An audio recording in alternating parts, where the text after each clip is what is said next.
Can you recall when something difficult happens and you recognize that, this is a blessing within me? How does that process look like for you?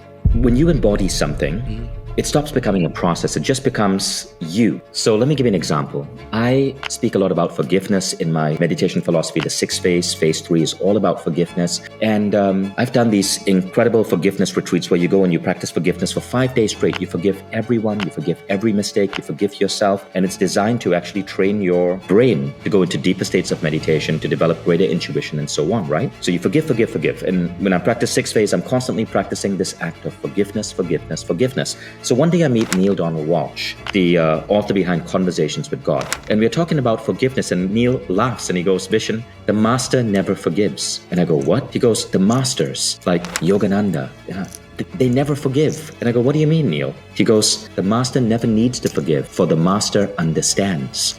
Do you get it?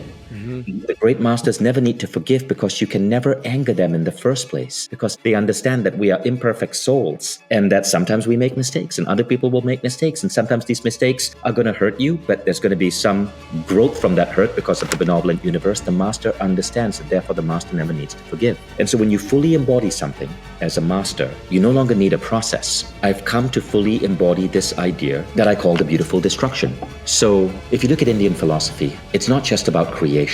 The universe is created, preserved, destroyed, right? Life is like that. And I believe we get too attached to the creation and the preservation, and we forget that sometimes there needs to be a destruction for the next great thing in your life to occur. Sometimes what is merely good needs to be destroyed for what is great to step in. In my writings, I call this the beautiful destruction. I congratulated you when your relationship ended because it wasn't a failure. It was a beautiful destruction, because I know that. I was with the same person for 19 years, right? And she's today my dear friend. We have 2 kids together. We co-parent. But when we went through our divorce, we had a celebration. We opened wine. I think you were there at our divorce celebration party. We went through a celebration. We popped champagne. We hugged each other. And now it's been 6 years later and we are still super close friends. And that's a beautiful destruction. Sometimes life has to pivot. So I'm not attached to anything. I'm not attached to my business. I'm not attached to my identity. I'm not attached to my money. I simply know that at any given moment, the universe might take it away, but if it happens, it's happening not to me, but for me, and I'll be okay because I am nurtured and held in the hands of a benevolent universe. So it's not a process, it is an understanding.